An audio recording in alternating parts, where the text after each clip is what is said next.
ఓం శాంతి. March 13వ తారీఖు 2024 ఉదయం మురళి. ఓం శాంతి. బాబ్దాదా మధువనము. ఈరోజు మధుర మహావాక్యాలు బాబా చెప్తున్నారు.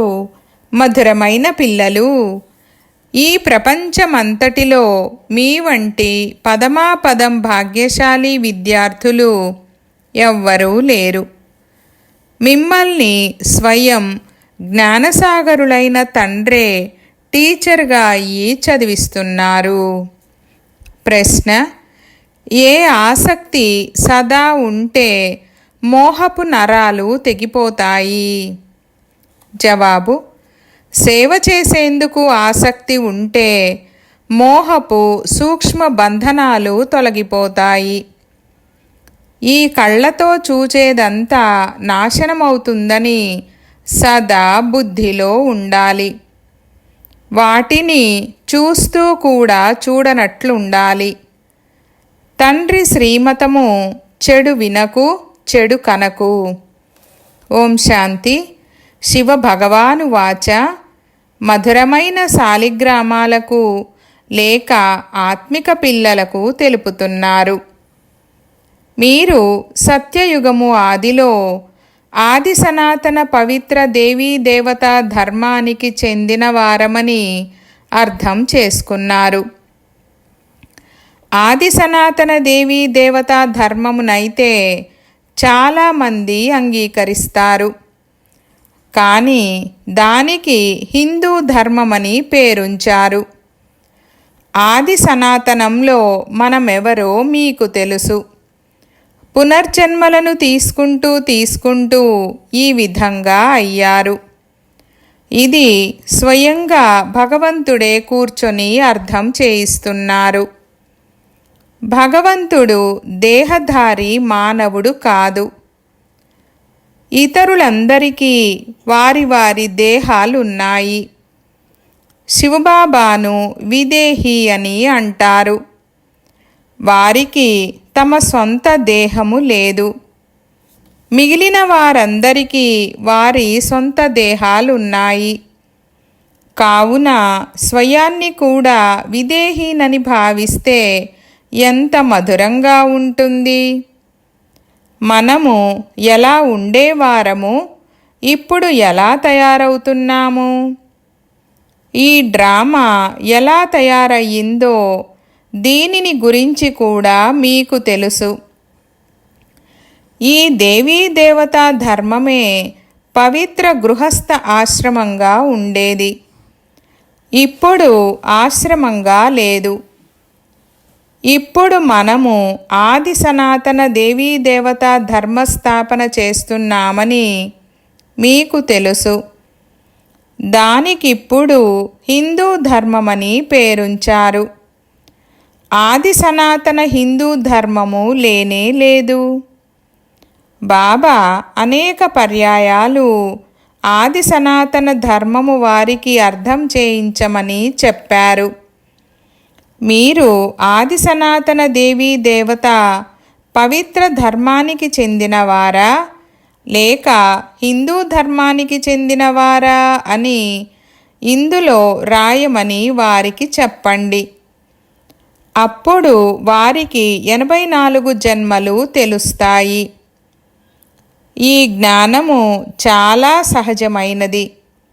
లక్షల సంవత్సరాలు అన్నందువలన మానవులు తికమక పడుతున్నారు. ఇది కూడా డ్రామాలో నిర్ణయింపబడింది. సతోప్రధానము నుండి తమోప్రధానంగా తయారవ్వడం కూడా డ్రామాలో ఒక భాగమే. దేవతా ధర్మము వారే 84 జన్మలను తీసుకుంటూ చాలా చీచీగా అయ్యారు, పాడైపోయారు.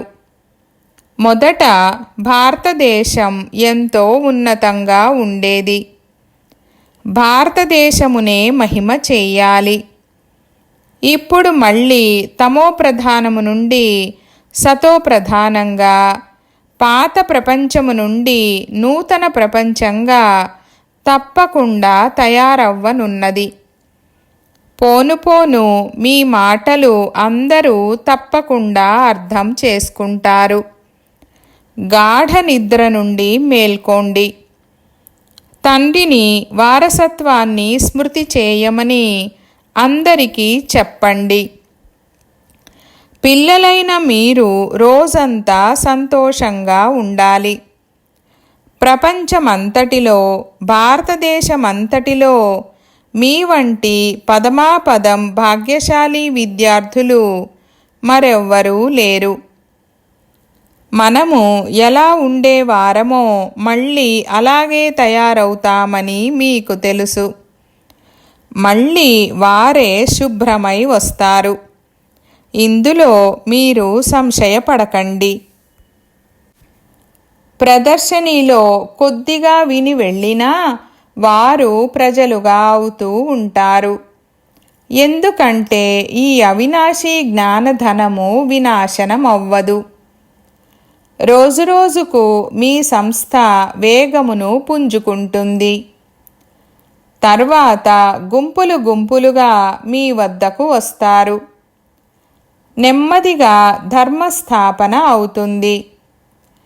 ఎవరైనా గొప్పవారు బయట నుండి వస్తే వారిని చూచేందుకు అనేక మంది మనుషులు గుంపులు గుంపులుగా వెళ్తారు. ఇచ్చట అటువంటి మాట లేదు. ఈ ప్రపంచంలో ఉన్న వస్తువులన్నీ వినాశనమయ్యేవని మీకు తెలుసు. వాటిని చూడరాదు. చెడు చూడకు. ఈ మురికి అంతా భస్మమవ్వనున్నది. మీరు చూచే మానవులు మొదలైన వారందరూ కలియుగంలోని వారని మీకు తెలుసు. మీరు సంగమయుగంలోని బ్రాహ్మణులు. సంగమయుగము గురించి ఎవ్వరికీ తెలియదు. ఇది సంగమయుగము. ఇప్పుడు ఇంటికి వెళ్ళాలి అని స్మృతి చేయండి చాలు. పవిత్రంగా కూడా అవ్వాలి. ఇప్పుడు తండ్రి చెప్తున్నారు, ఈ కామ వికారము ఆది మధ్య అంత్యము దుఃఖమిచ్చేది. దీనిని జయించండి. విషము కొరకు ఎంత విసిగిస్తారో చూడండి. తండ్రి చెప్తున్నారు, కామము మహాశత్రువు. దానిని జయించాలి. ఇప్పుడు ఈ ప్రపంచంలో అనేక మంది మనుషులున్నారు. మీరు ఒక్కొక్కరికి ఎంతవరకు అర్థం చేయిస్తారు?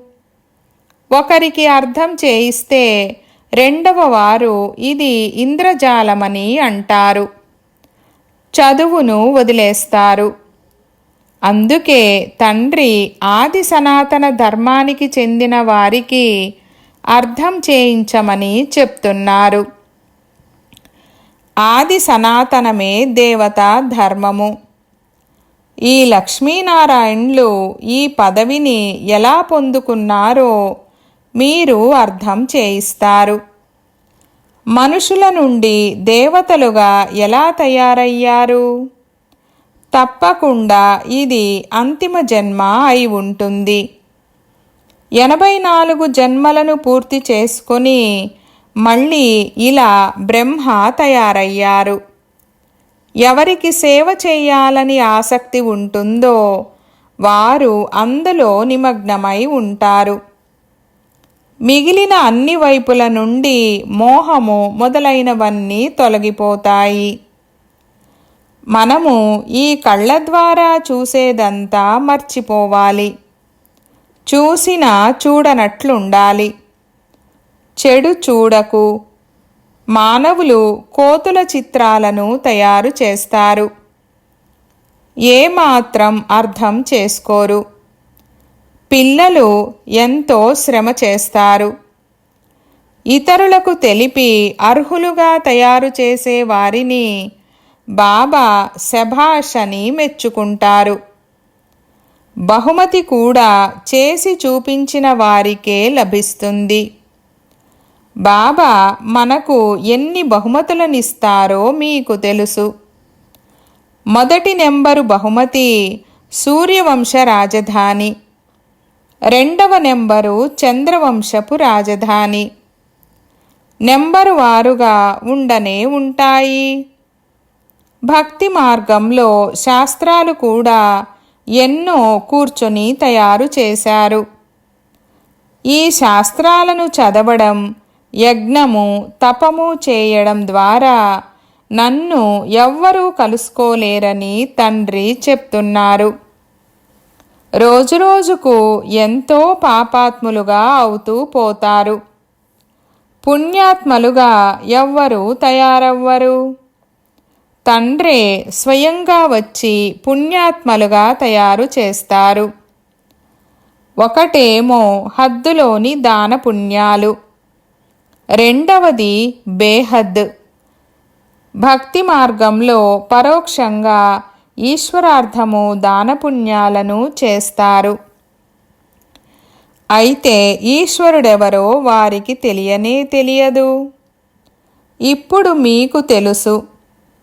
శివబాబా ఎలా ఉన్న మనలను ఎలా తయారు చేస్తారో మీరు అందరికీ చెప్తారు. భగవంతుడు ఒక్కరే. వారిని సర్వవ్యాపి అని అనేశారు. జనులు ఏం చేశారో మీరు వారికి విపులంగా అర్థం చేయించాలి. మీ వద్దకు వచ్చి కూడా కొద్దిగా వింటారు. బయటకు పోతూనే మర్చిపోతారు. జ్ఞానము చాలా బాగుంది, మేము మళ్ళీ వస్తామని మీకు చెప్తారు. కానీ మోహపు నరాలు తెగిపోవు. మోహజీత్ రాజు కథ ఎంతో బాగుంది. ఫస్ట్ క్లాస్ మోహజీత్ రాజు ఈ లక్ష్మీనారాయణలే. కానీ మానవులు అర్థం చేసుకోరు. ఆశ్చర్యం కదా. పైకి వెళ్ళి ఒక్కసారిగా కింద పడిపోతారు. పిల్లలు ఆడుకుంటారు. పైకి వెళ్ళి ఒక్కసారిగా కిందకు దూకుతారు. మీ ఆట చాలా సులభమైనది. బాగా ధారణ చేయమని, చీచీ పనులేవీ చేయరాదని తండ్రి చెప్తున్నారు. నేను బీజరూపుడను, సచ్చిత్ ఆనందస్వరూపుడను, జ్ఞానసాగరుడనని తండ్రి చెప్తున్నారు. జ్ఞానసాగరులు పైననే కూర్చొని ఉంటారా? ఎప్పుడో ఒకసారి వచ్చి జ్ఞానమిచ్చే ఉంటారు. జ్ఞానమేమిటో కూడా ఎవ్వరికీ తెలీదు. నేను మిమ్మల్ని చదివించేందుకు వస్తాను. రెగ్యులర్గా చదువుకోవాలి. ఒక్కరోజు కూడా చదువును మిస్ చేయరాదు. ఏదో ఒక మంచి పాయింట్ తప్పకుండా లభిస్తుంది. మురళిని చదవకుంటే ఆ పాయింట్ తప్పకుండా మిస్ అయిపోతుంది. అనేక పాయింట్లు ఉన్నాయి. భారతవాసులైన మీరు ఆది సనాతన దేవతా ధర్మానికి చెందిన వారని అర్థం చేయించాలి. ఇప్పుడు అనేక ధర్మాలు ఉన్నాయి. చరిత్ర తప్పకుండా రిపీట్ అయ్యే తీరాలి. ఇది పైకి ఎక్కి కిందకు దిగే నిచ్చెన. తాపలు ఎక్కి దిగుతూ ఉండమని ఆజ్ఞాపిస్తారు కదా. మీరందరూ జిన్నులే కదా. 84 మెట్లు పైకి ఎక్కుతారు, మళ్ళీ కిందకు దిగుతారు. అనేక మంది మనుషులున్నారు. ప్రతి ఒక్కరూ పాత్రను చేయాల్సి ఉంటుంది. పిల్లలు చాలా ఆశ్చర్యపడాలి. మీకు అనంతమైన నాటకాన్ని గురించిన సంపూర్ణ జ్ఞానము లభించింది. ఈ మొత్తం సృష్టి ఆది మధ్యాంతాలను గురించి ఇప్పుడు మీకు మాత్రమే తెలుసు. ఇతర ఏ మనుషులకు తెలీదు. సత్యయుగంలో ఎవరి నోటి నుండి కూడా చెడు శబ్దాలు వెలువడవు. ఇక్కడ ఒకరినొకరు తిట్టుకుంటూ ఉంటారు. ఇది విషయ వైతరిణి నది, రౌరవ నరకం. మానవులంతా రౌరవ నరకంలో పడి ఉన్నారు. ఇక్కడ అందరూ యథా రాజారాణి తథా ప్రజ. చివర్లో మీకు తప్పకుండా విజయం లభిస్తుంది. అప్పుడు ఆది సనాతన దేవతా ధర్మాన్ని ఎవరు స్థాపించారో తెలుసుకుంటారు. ఇది మొట్టమొదటి ముఖ్య విషయం. దీనిని గురించి ఎవరికీ తెలీదు. నేను పేదల పెన్నిధినని తండ్రి అంటున్నారు. చివర్లో చాలా ఆలస్యమైనప్పుడు అందరూ అర్థం చేసుకుంటారు. ఇప్పుడు మీకు మూడవ నేత్రము లభించింది. మధురమైన ఇల్లు, మధురమైన రాజ్యం బుద్ధిలో గుర్తుకున్నాయి. ఇప్పుడు శాంతిధామము, సుఖధామానికి వెళ్ళాలని తండ్రి చెప్తున్నారు. మీరు ఏ పాత్రను అభినయించారో అదంతా బుద్ధిలోకి వస్తుంది కదా.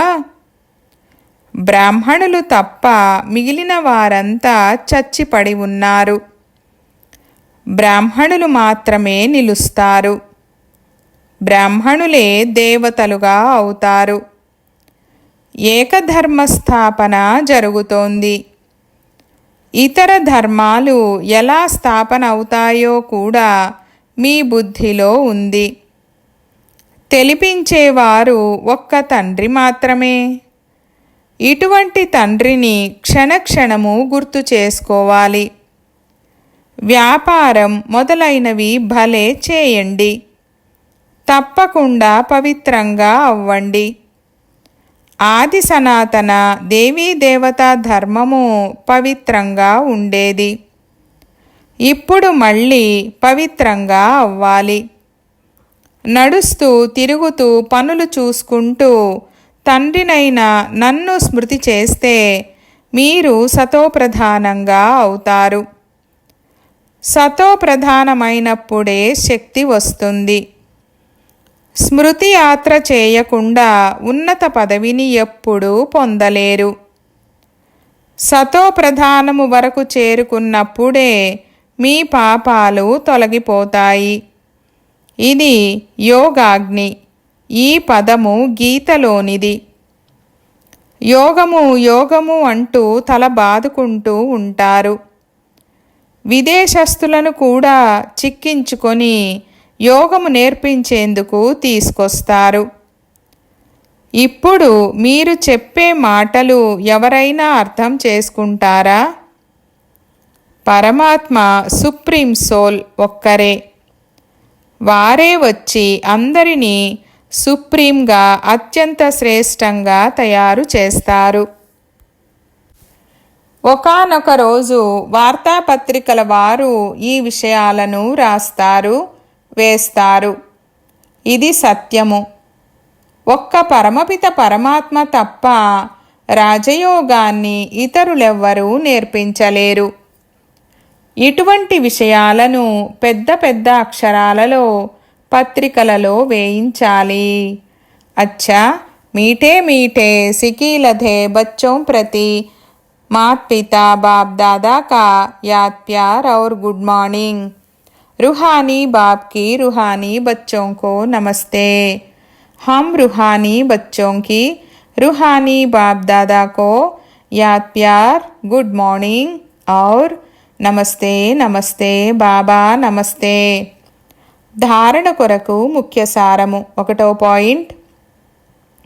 సూర్యవంశ రాజధానిని బహుమతిగా తీసుకునేందుకు బాబ్దాదా శభాష్ అని మెచ్చుకునేలా సేవ చేసి చూపించాలి.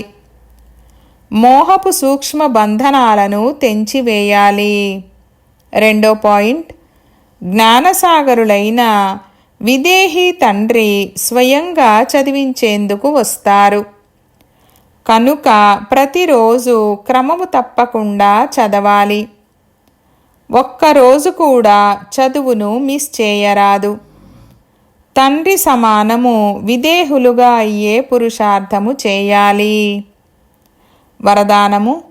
మీ ప్రాక్టికల్ జీవితం యొక్క రుజువు ద్వారా సైలెన్స్ శక్తి యొక్క ప్రభావాన్ని వ్యాపింపచేసే విశేష సేవాధారి భవ. వివరణ: ప్రతి ఒక్కరికి సైలెన్స్ శక్తిని అనుభవం చేయించాలి.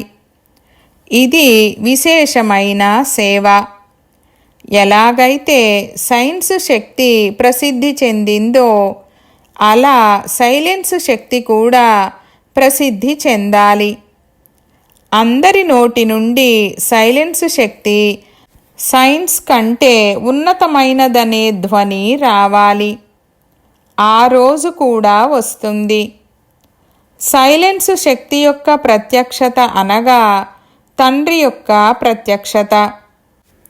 సైలెన్స్ శక్తికి ప్రాక్టికల్ రుజువు మీ అందరి జీవితమే. ప్రతి ఒక్కరూ నడుస్తూ తిరుగుతూ ఉన్న శాంతి యొక్క నమూనాగా కనిపించాలి. అప్పుడు సైన్స్ వారి దృష్టి కూడా సైలెన్స్ వారి వైపుకు వస్తుంది. ఇటువంటి సేవ చేసినప్పుడు అందరూ వీరు విశేష సేవాదారులని అంటారు. స్లోగన్: సేవ మరియు స్థితుల బ్యాలెన్స్ ఉంచుకుంటే అందరి ఆశీర్వాదాలు లభిస్తూ ఉంటాయి. మాతేశ్వరి గారి అమూల్యమైన మహావాక్యాలు. కళ్ళు లేని వారికి దారి చూపించండి ప్రభూ. ఈ పాట మనుషులు పాడుతూ ఉంటారు. అనగా దారి చూపించేవారు ఒక్క పరమాత్ముడు మాత్రమే అని అర్థము. అందుకే పరమాత్మను పిలుస్తారు. ఎప్పుడైతే ఓ ప్రభు దారి చూపించండని పరమాత్మను పిలుస్తారో అప్పుడు తప్పకుండా మనుషులకు దారి చూపేందుకు స్వయం పరమాత్మ నిరాకార రూపము నుండి సాకార రూపములోకి తప్పకుండా రావలసి పడుతుంది. అప్పుడే స్థూలములో దారిని చూపించగలరు కదా. వారు రాకుండా దారిని చూపించలేరు కదా. ఇప్పుడు మనుషులు ఎవరైతే తికమకపడి ఉన్నారో వారికి దారి కావాలి. అందువలన పరమాత్మను కళ్ళు లేని వారికి దారి చూపండి ప్రభు అని పిలుస్తారు. వారినే మళ్ళీ నావికుడని కూడా అంటారు. వారు ఆవలి తీరానికి అనగా ఈ పంచతత్వాలతో తయారైన ఈ సృష్టి ఏదైతే ఉందో దాని నుండి ఆవలి తీరము అనగా పంచతత్వాలకు దూరంగా ఏదైతే 6వ అఖండ జ్యోతి మహాతత్వం ఉందో అందులోకి తీసుకెళ్తారు. కనుక పరమాత్మ కూడా తమ ధామము నుండి రావలసి పడుతుంది. అప్పుడే పరమాత్మను నావికుడని అంటారు. వారే మన బోటును ఆత్మరూపీ నావను తీరానికి తీసుకెళ్తారు. ఇప్పుడు ఎవరైతే పరమాత్మతో యోగము చేస్తారో వారిని జతలో తీసుకెళ్తారు. పోతే ఇక ఎవరైతే మిగిలిపోతారో వారు ధర్మరాజు శిక్షలను అనుభవించిన తర్వాత ముక్తులైపోతారు.